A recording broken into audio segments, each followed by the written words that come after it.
the man cave again. I was just packing up my bag for a weekender that's coming up next week, and I just thought I'd show you kind of my most important and like the bit of kit I love the most really. There's a strap inside my bag, and that is one of these. This is a Kelly Kettle. There's a load of reviews on them on YouTube and showing you how they kind of work. And I just want to show you the things I use it for and how I have mine set up. So basically it comes in a bag like this. This is the 1.6 litre base camp model, I think it's called. They retail at about 40 quid, give or take. And they all come in this nice little carry bag. And the fantastic things about these is they boil water up in no time at all. They can use any kind of combustible material you have generally around you, and they're just fantastic things. They work in storm weather and they're just efficient and brilliant. You'll find loads of testimonies online. But let me just show you mine quickly. Mine, I've just got some bits with this. I'm just unwrap it all.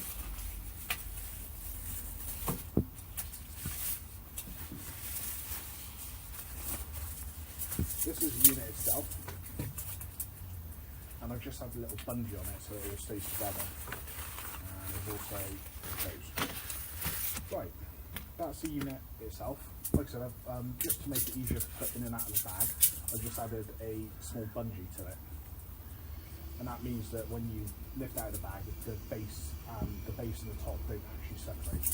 Separate sponge lips, and all that is just a loop of bungee, nothing special. When I carry mine, it goes with me on every camp trip I go to. It stays with me in the car. It goes everywhere. And the whole thing I like about this is that in any sort of weather, I want to be able to throw up my tarp, have a brew, cook some food, and so even in the worst conditions, I want to guarantee it. So even though this thing does work in like torrential bad weather, I don't want to be scouting around and spending ages lighting up a fire. So in mine, I actually carry some fuel inside the unit itself. So this is just a plastic bag wrapped up with bits. I'll just show you quickly what I've got. And there's a reason for carrying some of this fuel as well. I have a little bag of charcoal in a little Ziploc bag. Some little bits of pecan wood, again in a little Ziploc bag. And loads of tiny little bits of kindling. And a small packet I use, which are magic biscuits. They're makeup pads dipped in wax. I've got another video on these. They're fantastic things. They, even if you were to drop these in a river, pull them out if you can find them, break them apart, they take a spark straight away, and then they're absolutely brilliant. So we'll get back to the fuel in a minute. I just keep it all in a carrier bag, just so when I'm handling these bags, I don't get all the crap and soot, because these things build up a little bit of soot on the inside. So I don't want to be getting that all over my hands. So as soon as I've got the bag off, that's done then, and I can clean hands moving all this stuff. Like I said, the reason I carry fuel is if the car breaks down, or if I have a really bad day walking to camp and I'm just soaked through and I'm really unhappy, the last thing I want to do is fiddle around with fuel. At least with this thing, I can get it set up, hit the spark, and within a couple of minutes I've got a little fire going, get some heat in me, boil up some water, cook up some food. These things normally weigh, I think, 0.8 kilos on their own. Let me just check. Yeah, 0.8 kilos, just in a kind of standard form. My setup weighs 2 kilos, which is obviously quite a lot more, but I'm happy to make that trade-off, so I've got a guaranteed fuel source when I get to camp. Right, the cooker itself, I'm not going to go through the basic function of these, because you can find that on YouTube all over the place and on their website, so it's a little bit longer. So I'm just going to go through kind of my setup. So in this, rest of the inside, I've got their hobo stove with their fire pan. This allows me to drop this on top, and there's quite a nice size of area in there for me to get a nice fire going and drop a pot.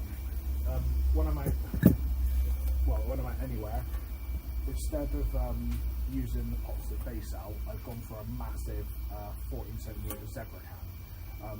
I'll get into that a little bit later. The pots they do sell, in fact the accessories they sell, consist of this pot stand, and this is, I think, one of their very early ones, and all these do is they lock together like that and then just sit in the top of the kettle, and then when you've got the fire going from underneath, you can take the pots which then actually nest in there perfectly. So you can actually have that nested into the base of your fire pit, and then those just sit on top. So while you've got this fire pit heating up the Kelly Kettle itself, all the remaining heat goes into the pot. It's a fantastic idea. Because I like to have big, robust equipment, these are aluminium ones, the ones that originally came with it. My dad picked up the kit in the first place and gave it to me, so I can't really go much into that. But those are aluminium ones, and I wanted something heavy duty and steel. So I use this 14 centimetre zebra can, and with a little bit of filing down on the sides of these, this nestles in absolutely perfectly. It's a bit tall, but then that's a fantastic amount of space for cooking. And then obviously you've got the little frying pan that comes with it, and a little set of grippers. I think these are the original Kelly Kettle ones. These are brilliant just for manoeuvring your pots around. So, the cooking side of this, like I said, everyone's going to have some videos on that. Something I wanted to talk about, which is the reason I absolutely love this thing, is that when you're sitting, I go hammock camping, and when you're sitting in your tarp, if you fold in the corners of the tarp, I'll throw up a picture to show you what I mean, to make it more of an enclosed space. You can quite happily have your little fire pit bubbling away, with your Kelly Kettle on top of it, and this thing isn't particularly tall, and this just will sit nicely next to your hammock. You can obviously feed through the top with your various fuels, and the reason I mainly feed these bits of wood and charcoal, so I can get a nice fire going, and in the middle of the night, if you just drop this into your hammock where it's a little bit enclosed, plenty of airflow, so you don't kill yourself. I use a smokeless coal, so obviously it doesn't fill up the hammock as well. Drop a little bit of water in there so it doesn't boil dry, and then throughout the night I just drop little handfuls of coal in, and the coal burns for hours when it's not actually being forced airflow and it's really cooking up. So you can dump loads of coal, and this thing will just churn off heat all night, and that basically means that you can have central heating for your hammock. So with that 2 kilo kit, I can walk into the woods on a completely drenched winter's night. I can fire up the kettle, I can boil litres and litres of water, even on just the bits of wood I have here. I think I managed to time it, so I can probably get out of this little pack maybe 4 to 5 full boils of water, which makes that round, with all of the fuel I got, boil up 10 to 12 litres of water easily, which is absolutely fantastic.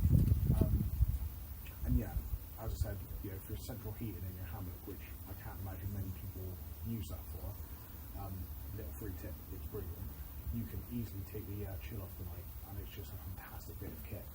It is a little bit on the big side, it is a little bit on the bulky side, and in the first place, I just couldn't bite it. I liked my lightweight campaign and all that sort of thing.